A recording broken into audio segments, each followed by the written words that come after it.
দিয়ার বার্থডে। তা আজকে 1 তারিখ 1 এপ্রিল। সো আজকে এপ্রিল ফুলও বানানো হবে, প্লাস দিয়াকে কেক কাটানো হবে। হ্যাঁ গাইস, আর দিয়ার সাথে দিয়া এখন এখানে নেই, প্ল্যান হচ্ছে দিয়ার সাথে খুব জবরদস্ত। কেন হলো দিয়া এখন আমার বন্ধু আছে না, বন্ধুদের বাড়িতে গেছে। হ্যাঁ, আমি এখন ন্যাল হয়ে বসে আছি। সো তোমরা দেখতে থাকো যে আমরা কিভাবে করি প্রস্তুতিটা।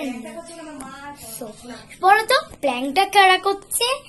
আমি আমি আর আমার বোনু, সোনা মা আর আমার মা। কি মজাটা না হবে বল। আমার পাপা। হ্যাঁ, আমরা এই কজনই জানি। তো তোমরা ভিডিওটা শেষ অবধি দেখতে থাকো। দেখো গাইস, সো দেখতেই পাচ্ছ আমরা কিভাবে প্লেয়ার সাথে প্ল্যান হচ্ছে গাইস। খুব সুবিধা। শোনা মধ্যে এই জায়গাটা একটু স্প্রে দিয়ে দিতে, কেন অতটা তো আটটা হবে না।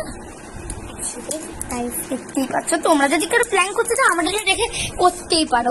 একটু ফোম দিচ্ছি আমরা। হ্যাঁ, ফোন দিচ্ছে, বাট ফোমটা হচ্ছে না সুন্দর করে। তো গাইস ফোমটা দেওয়ার পরে আমরা দেখি চকলেট সিরাপ, চকলেট সিরাপটা এন্ডিং হচ্ছে। দেখো তোমরা আমাদের জিনিসটা একটু দেখো। আর এখানে বনু এসে কি করছে? আমি এখন টাকলু মাথা। ওই যে তেতেঙ্গে ওটার মতন হয়ে গেছে। এখন এখানে কি সিরাপ তুমি ফেলো?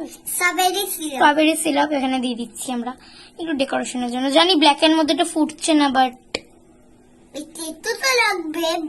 একটুখানি আমরা ডেকোরেশনের জন্য দিচ্ছি, কারণ আমরা তো করতে হবে না। মা নিচের কিন্তু ওটা দেখা যাচ্ছে যে আমরা কি দিয়েছি। তো গাইস আমরা ডেকোরেশনটা বলো কেমন হয়েছে। ফুলেটা ঠিক দেবে দাদা, দেবে ফুলেটা। পরে এই কেকটা খুব খেতে ইচ্ছা করছে। তো গাইস দেখো পুরো সত্যিকার কেক। এখানে একটু ময়দা দেওয়া হচ্ছে, তোমরা দেখে নাও গাইস। কেন একটু ময়দা লাগবে আমাদের।